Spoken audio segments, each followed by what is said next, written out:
Kawasaki GPz750R. Top bike. My true story of buying and living with a Kawasaki GPz750R, a powerful sports motorcycle in 1985. The Kawasaki GPz750R is a better known bike than many may at first think because it had a part in a top grossing Hollywood film. The bike was Tom Cruise's mount in the 1986 blockbuster Top Gun, but I had mine first. The year was 1985 and I had recently met my wife Linda. We shared a passion for bikes, and as she was prepared to share her greenbacks with me, we had the chance to trade up to a decent steed and we hankered after a big sports bike. My large Honda CX500 was now a distant memory, and I wanted the missus to appreciate the benefits of big bike riding. We considered a litre-sized machine as we felt the need for speed, and looked around for an interesting bike. There was only one, the Kawasaki GPz750R. It was a spiritual successor to the legendary 900 series, using a new water-cooled version of the firm's famous four-cylinder motor. Eventually grew a big reputation for speed and handling, and for a time looked to take the legendary title from the Z. We looked at getting the 900 version, but the 750 was really big enough. Looked identical, had cheaper insurance, and came in a gorgeous piano black and red finish that looked so much better than the dull 900 options, which is probably why Tom had one as well. B328 WOW was one of the new generation of sports bikes that came complete with a full fairing. This, along with a heavy water-cooled motor in a frame setup that preceded 500cc race rip styling, meant for a long wheelbase and top-heavy tendencies. Combine this with a large turning circle and smallish diameter front wheel, and the result was a bike that preferred speeds of 3 figures to 3 miles an hour. And it was this characteristic that explains the first anecdote. The bike was brand new when we collected it and had been prepped by the dealer. Because of the danger of theft by leaving a tax disc stuck to the inside of the perspex screen, the dealer had helpfully put it in a plastic holder. But using a decision that could only be made by a blind grease monkey, connected it to one of the screws slap bang in the middle of our shiny new black and red fairing. It was an eyesore that the missus and I vowed to eradicate just as soon as we got home to our screwdriver set, which as usual was waiting patiently in the shed ready for more screwing action. Nope, not going down that route. Anyway, before we got home we had to visit various family and friends and show them what fantastic people we were by showing off our shiny new bike, and one of the first was my wife's auntie. We did the visit and were rewarded as expected with a nice cup of tea, then set off on our merry way to the next disinterested family member. As we were leaving the aunties, the trouble and strife decided to take the helm, and I obediently climbed on the pillion seat. We potted off and headed for the main road, a sharp left turn 200 yards from Auntie's. Linda carefully pulled up to the junction and waited for a clear moment to join the traffic. A gap soon appeared. She let out the clutch, then the water-cooled engine spluttered and stalled. She had hardly commenced the turn, so was in mid-lean with no power. We had dropped below the hard deck, and there's no choice but let the damn thing fall over. Personally, I stepped off the back. We were distraught, our shiny new bike laying at 45 degrees, resting on the pavement curb edge, dribbling fuel. 1 day old and a new fairing seemed to be needed. We lifted her up, the bike, not the wife, and inspected the damage. One broken plastic tax disc holder, but that seemed to take the entire brunt. That blind grease monkey had inadvertently saved us 700 quid. The story might imply that the love of my life is an incompetent buffoon on a bike, and I must have been one tomcat short of a carrier for letting her anywhere near the front seat. But that cannot be further from the truth. After mastering the idiosyncrasies of the bike, she went on to pass her advanced motorcycle test on the beast, raising major praise in the bargain, and could turn tight consecutive figure of eights on it at slow speed, as perfectly demonstrated here. In the same way I was mimicking Maverick at speed, she was proving an equal exponent in the guise of Iceman. We later realised that the keeling over incident was caused by fuel starvation that occurred when leaving the bike for an hour or two after riding, which resulted in fuel evaporation in the feed pipes to the carbs. Well, that and the top heavy balance. Well, at least that was the reason when I dropped the thing outside the in-laws a few hours later. Luckily I held it before it grounded, as this time there wasn't a tax disc holder on the right hand side. The GPz750R was always kept in quite spectacular condition, receiving almost as much cleaning as riding, and stayed in pristine original condition. In fact, it was so clean that when I entered it into a concourse competition, it won first place.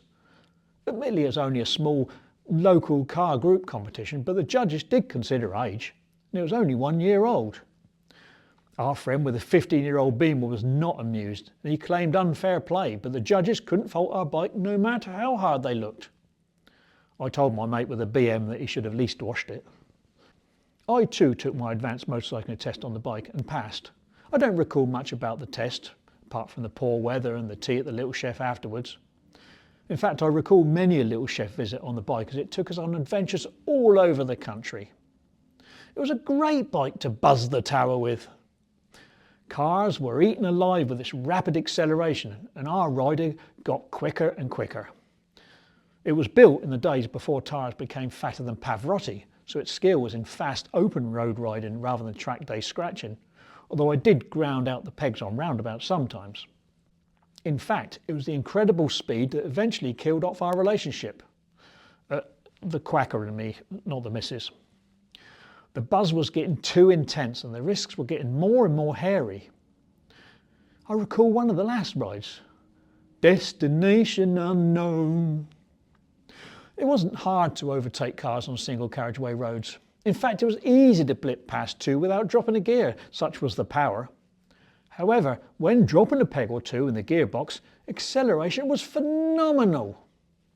Car drivers, they have no idea how different a big bike can be to a car when accelerating. Most car drivers haven't experienced supercar acceleration, which at times smashed through 60 in fewer than 6 seconds. Bikes were twice this fast, and the power was there from any speed. Enough to quite literally take your breath away. Sorry. For anyone with fuel in his or her veins, experiencing this is a must, and I use this force on many an occasion. Drop 2 gears, and even if the road is short, you can sail past cars 1, 2, 3 at a time. When the road opens up, providing there are no turns, getting past 4 or 5 at a time becomes impossible, and it's addictive as hell. Even modern busy roads help the motorcyclist in a strange way, because there were so few chances for an average sub 1400cc tin box to get past another car. Drivers tended to drive in a monotonous mode, not ready to pounce when the road did open up. They assumed that even if they wanted to pass, they almost certainly couldn't, because there would have been something coming the other way. So they drove on the bumper of the car in front, not looking any further ahead than the boot led to their predecessor. I sometimes thought that you could create multiple mayhem just by driving slowly, then off the cliff, as every car in the queue behind would surely follow. For a keen biker, all these cars are collectively known as mobile chicanes. And one day I came across one of these target-rich environments, a slowly moving train of cars, and decided to overtake 2 or 3 of them.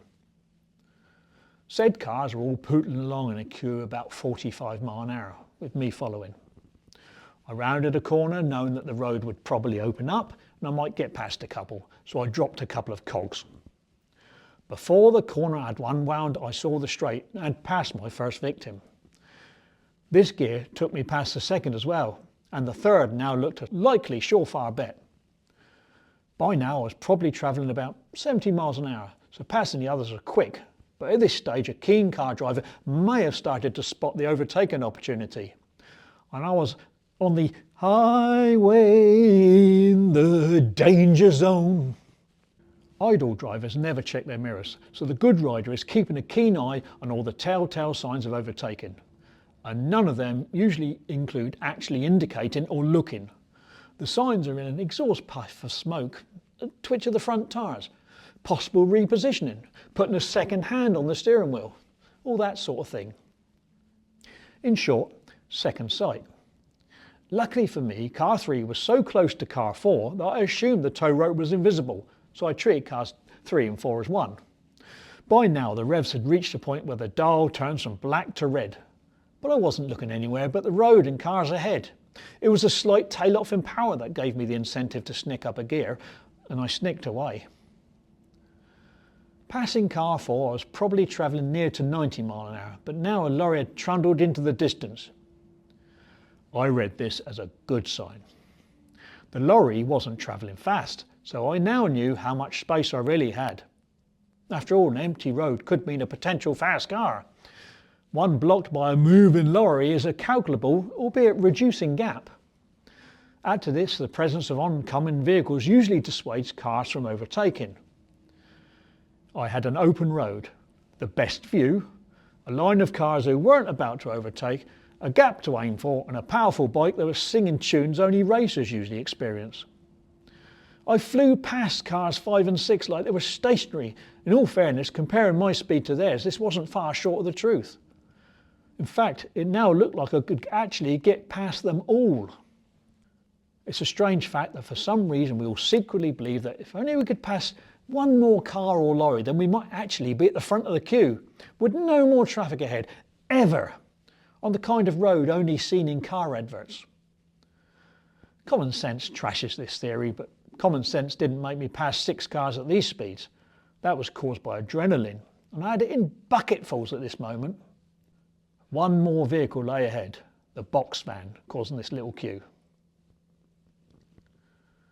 Naturally, I made the narrow gap. I'd been through the fire and came out the other side glowing, but only just. You probably wouldn't be reading this now if I hadn't. I glanced at the speedo after I swept through the gap, and it was coming back down through 125 miles an hour.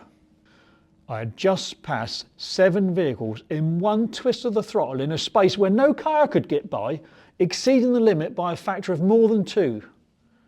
And it was raining. I was maverick. I didn't want to be goose. I told the missus, and we sold the bike. I've never owned another sports bike since then. Although, on those hot summer nights, when I feel like playing with the boys, I get that loving feeling. Do you know, the full soundtrack to this video is available on Columbia Records. Thanks for singing along with me on this wild ride, the true story of my Kawasaki GPz750R, which I first put in my now defunct Vince Unlimited website, which I introduced in version 2.02 in September 2005. When it was published, I received word from sources abroad that Mr. Cruise's bike in the film Top Gun was actually probably a 900 model. According to my sources' knowledge, the 750 wasn't marketed stateside. This fact was delivered by a self-confessed Kawasaki nutter, Niek, in 2006, direct from the Netherlands, so it may have been double Dutch. So I added a comment asking whether anyone was reading my site that side of the pond. If so, then pop into your local dealer and quiz them mercilessly until they squeal out the truth. Then let me know. Or questioned whether anyone was in the actual movie industry and knew the truth. In which case they should stop arsing around reading my site and instead sign me up to write their next blockbuster.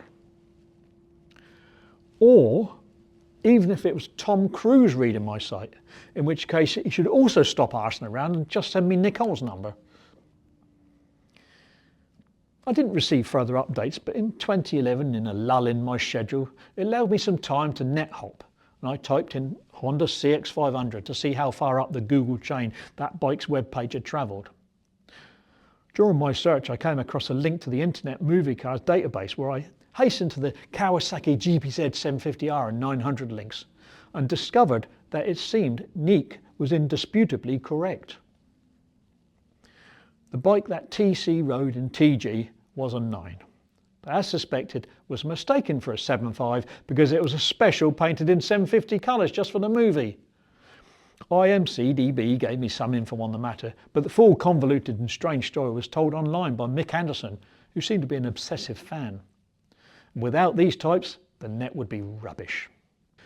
But Returning to our Kawasaki GPz750R, B328 WOW, we first registered it on 5th May 1985, formerly owned by Linda until April 1986, when it was sold to pay for carpets throughout our new home. DVLA records show that the last logbook was issued on 26th October 2010, but is now shown as sawn off the road with no MOT details, so I can say it lasted at least 25 years and 5 months. However, 15 more years on, where is it now? Is it a project in someone's head whilst in their shed? Destination unknown. Thanks for watching. A second thanks for ticking the like button. A third thanks for subscribing for more content. A fourth thanks for sharing this. A fifth thanks for adding a hype. And a sixth for now going to watch my previous video, Kawasaki Girl, featuring this bike, Linda as the Kawasaki Girl, and her efforts at pulling out of a road junction before a high-speed milk float got in the way. See you soon. And remember, don't try my overtaking manoeuvre at home, particularly if your lounge is only 25 foot long.